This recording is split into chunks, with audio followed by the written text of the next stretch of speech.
बिस्मिल्लाहिर्रहमानिर्रहीम। अस्सलाम वालेकुम नाज़रीन। एक इलाके में एक बाबा जी का इंतकाल हो गया।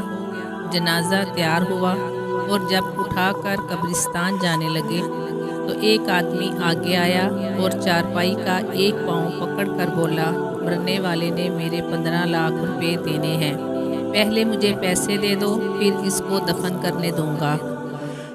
अब तमाम लोग खड़े तमाशा देख रहे थे। बेटों ने कहा, मरने वाले ने हमें कोई तो ऐसी बात नहीं बताई कि वो मकरूज़ है, इसलिए हम पैसे नहीं दे सकते। मरने वाले के भाइयों ने कहा, जब बेटे ज़िम्मेदार नहीं तो हम क्यों दें। अब सारे खड़े हैं और उसने चारपाई पकड़ी हुई है।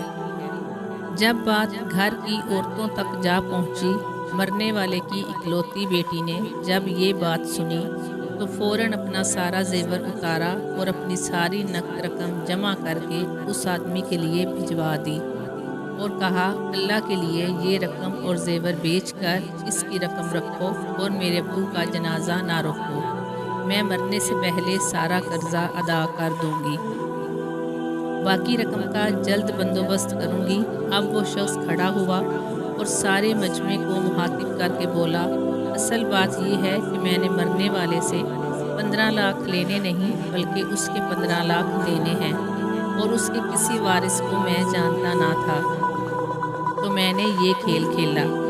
अब मुझे पता चल चुका है उसकी वारिस एक बेटी है और उसका कोई बेटा और कोई भाई नहीं। अब भाई मुंह उठाकर उसे देख रहे थे और बेटे भी। नाज़रीन, जिनकी बेटियां हैं बहुत खुश नसीब हैं, लिहाजा बेटी की पैदाइश पर खुश होना चाहिए।